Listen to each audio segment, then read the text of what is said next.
Dans cette vidéo, pas de blabla technique dans le jargon des psys ou des thérapeutes. Je me mets du côté des personnes qui souffrent et de ce qu'elles ressentent pour trouver des solutions à leurs problèmes. Dans cette vidéo, je vous explique 2-3 choses importantes à comprendre pour pouvoir gérer ces pensées intrusives, compulsives, obsessionnelles, désagréables, et ça concerne même les ruminations mentales.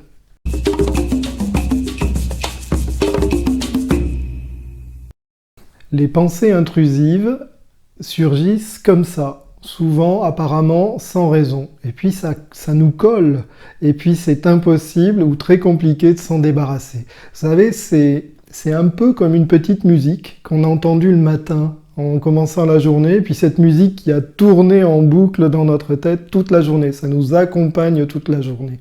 C'est un petit peu du même ordre. Il y a eu des études sur les gens qui ont des pensées compulsives, désagréables, intrusives. Et en fait, ça concerne plus de la moitié des gens normaux et en bonne santé. C'est-à-dire que plus de la moitié des gens normaux et en bonne santé ont eu un jour, et ça vous est peut-être arrivé, par exemple en conduisant la voiture, la pensée d'impulsion de jeter la voiture dans un ravin ou contre un platane, ou d'écraser quelqu'un. Et c'est la même chose dans une cuisine avec le couteau de cuisine à la main, où les gens sont très nombreux à avoir pensé à se trancher les veines ou à planter le couteau dans son conjoint. Des choses horribles. Plus de la moitié des gens pensent comme ça. Ça ne fait pas d'eux de mauvaises personnes. C'est tout à fait normal. Enfin, tant qu'on ne passe pas à l'acte, évidemment. Here's Johnny. Puis, il y a les ruminations mentales. Vous savez, c'est une idée qui tourne en boucle, quelque chose qui revient. Le plus souvent, c'est constitué de scénarios qu'on se construit autour d'un événement du passé que l'on a mal vécu. Et on le rejoue en se disant « Ah, j'aurais dû dire ça, j'aurais dû faire ça, etc. » Et puis souvent, la rumination mentale s'appuie sur des situations fictives qui n'existent pas. Du genre, si ça recommence, je ferai ça, je dirai ça, etc., etc. Le résultat, c'est que ça nous met dans des états émotionnels minables. Et ça vient nous tarauder tout au long de la journée. C'est une pression permanente qui fait monter l'anxiété à l'intérieur de nous. Bon, en fait, c'est parce que notre cerveau est fait comme ça. On observe ça en neurosciences. On observe la circulation d'une idée, d'une pensée, d'une image dans un cerveau, en mettant un patient dans un scanner. Et on peut voir le feu d'artifice qui va aller naviguer dans toutes les zones psychomotrices du corps humain. On peut voir tout le feu d'artifice qui va venir solliciter toutes les zones du cerveau au moment où on émet une pensée volontaire et involontaire, ce qui est le pire. Ce qui se passe d'un point de vue neuronal, c'est que c'est plus fort que vous. Si je vous dis par exemple, ne pensez pas à une grand-mère en tongs, la première chose que fait notre cerveau, c'est qu'il va aller chercher une image d'une grand-mère, la nôtre ou une autre, mais surtout avec des tongs aux pieds, pour ne pas y penser ensuite. Là, c'est une boucle impossible, puisqu'on va d'abord chercher l'idée, l'attraper, s'en saisir, pour pouvoir s'en débarrasser. Ça, c'est dû au fonctionnement, aux circonvolutions de notre cerveau. Si vous essayez de vous séparer de cette image, eh bien, vous allez vous retrouver comme un poisson dans l'eau un jour de pêche. C'est-à-dire que vous avez fait une petite touche sur l'hameçon du pêcheur, et c'est justement quand le poisson va essayer de se débarrasser de l'hameçon qu'il a à peine touché, frôlé, qu'il va vraiment se planter l'hameçon dans la bouche et qu'il va être pris au piège. Alors, pour résumer, il faut savoir que ces pensées intrusives, désagréables, obsessionnelles, violentes, sont tout à fait normales. Plus de la moitié des personnes en ce bas monde ont ces pensées-là, et ça ne fait pas d'eux de dangereux psychopathes. Ces pensées reviennent et se renforcent chaque fois que vous essayez de vous en séparer, de vous en débarrasser. Alors pourquoi ces pensées sont là? Il y a beaucoup de gens qui pensent que c'est une tendance inconsciente de devenir meurtrier, suicidaire, violent, etc. En fait, c'est tout à fait le contraire. J'ai ces pensées justement parce que je ne veux pas que ça se produise. Et ces pensées vont être là comme une sorte de sécurité et de défense contre moi-même, en tout cas contre mes idées. Elles sont issues de toutes ces inquiétudes liées à mon anxiété, elles-mêmes issues de mes expériences de vie, de tout ce que j'ai vécu dans ma vie, un jour ou l'autre. Et il en va de même pour les ruminations mentales.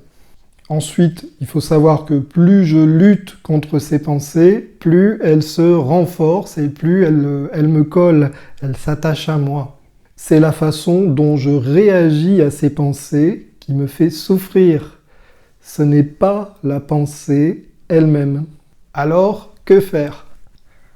Tout d'abord, il est essentiel d'apprendre à redevenir l'observateur de soi-même, d'être capable, par exemple, d'observer ses pensées de la même manière que là, eh bien, je peux observer que j'ai une douleur dans la cheville. Voilà. Une petite douleur au ventre aussi parce que j'ai trop mangé tout à l'heure. Et je peux me rendre compte qu'il y a aussi, même quand je parle, des pensées qui traversent mon esprit. Vous voyez, ça me permet de prendre du recul et ça me permet de recadrer l'idée, le regard que j'ai sur les choses. Alors, dans une prochaine séance vidéo, je vais vous proposer ce travail-là sur cette technique de la prise de recul par rapport à soi, par rapport à ses pensées. La chose importante à savoir, c'est que vous n'êtes pas vos pensées. Vous avez des pensées, mais vous n'êtes pas vos pensées. C'est très différent. La deuxième piste, c'est qu'il est inutile de chercher à résoudre ces pensées-là.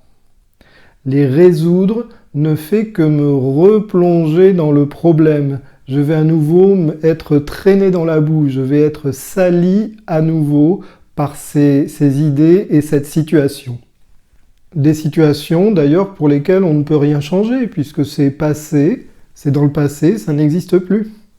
Et puis il y a cette chose dont je parlais tout à l'heure avec les ruminations, c'est que souvent on va se créer des scénarios catastrophes de situations fictives qui n'existent même pas. Et je vais, pour une raison qui n'existe pas, me remettre dans un état émotionnel pénible et désagréable, pratiquement pour rien. Du coup, c'est de la pure spéculation dans le vide et ça ne génère que de la souffrance. Alors on va essayer d'éviter ça. La troisième piste, c'est que, vous l'avez compris, il est inutile de lutter et de se défendre contre ces pensées quand elles surgissent. Sinon, je me retrouve comme le poisson, je vous disais, il fait une touche sur l'hameçon, et puis c'est en luttant, en se défendant, qu'il se retrouve vraiment pris par cet élan, et il est fichu. Dans ce cas, c'est assez simple. Il s'agirait de faire comme si chez vous, il y avait la télé restée allumée, par exemple sur une chaîne d'infos qui fait défiler des infos catastrophes. Pour vous, au début, ce n'est qu'un bruit de fond, parce que vous faites autre chose, vous ne prêtez pas directement attention à la télé, vous êtes en train de faire autre chose. Si quelque chose vous accroche, vous interpelle sur ce qui est en train de passer à la télé, donc ça passe du fond en avant, puisque ça attire votre attention, mais au tout début, vous avez bien sûr le pouvoir de zapper, d'éteindre la télé, ou de faire autre chose, de téléphoner à votre grand-mère par exemple. En fait, il s'agit de détourner votre attention sur quelque chose que vous avez choisi de votre plein gré cette fois-ci. Et plus j'attends, plus ça va être compliqué de prendre ce recul et de prendre cette décision sciemment voulue. Voilà. Sinon, si j'attends, je vais me recevoir un harpon qui va comme une baleine, je vais recevoir un coup de harpon qui va vraiment me prendre, et là, c'est fichu, c'est trop tard. Pendant le confinement du Covid, moi j'ai pratiqué ça souvent pour éviter de sombrer dans des pensées désespérées et dépressives. La quatrième chose, c'est la permission. Si j'ai des pensées désagréables, intrusives, violentes, ça veut dire qu'il y a aussi d'autres moments où j'ai des pensées neutres ou même agréables. Personne n'est en permanence dans l'obscurité, sous les nuages. Il y a toujours une petite éclaircie, il y a toujours des mouvements de changement ou un petit rayon de soleil. Le problème, c'est qu'on ne le voit pas toujours. Si vous avez écouté certaines de mes séances d'hypnose, je propose fréquemment aux personnes de s'accorder des permissions.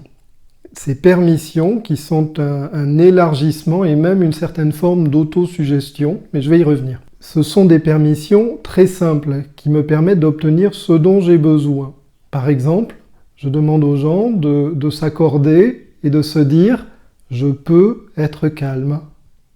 Là, comme ça. Je peux être bien présent ici et maintenant. Ça, c'est pour me resituer, ne pas fuir toujours dans des pensées ailleurs. Et puis surtout, la permission probablement la plus importante, c'est « je peux me sentir vraiment bien d'être en vie maintenant, aujourd'hui ». Allez, on les refait. Je peux être calme, je peux être présent ici et maintenant, je peux me sentir vraiment bien d'être en vie aujourd'hui. Et ça, c'est l'essence même de l'autosuggestion du docteur Coué. Alors attention, dire « je n'ai pas de pensée intrusive ou désagréable », ce n'est pas une autosuggestion, parce que ça ne fait que appuyer là où ça fait mal. Ça veut dire que vous en avez déjà et que vous n'en voulez plus. Je vous suggère plutôt de formuler les choses plutôt, et pour ne pas perdre de temps, vers ce que vous souhaitez le plus, ce que vous désirez le plus. Il s'agit de demander ce que vous voulez et non pas ce que vous ne voulez pas.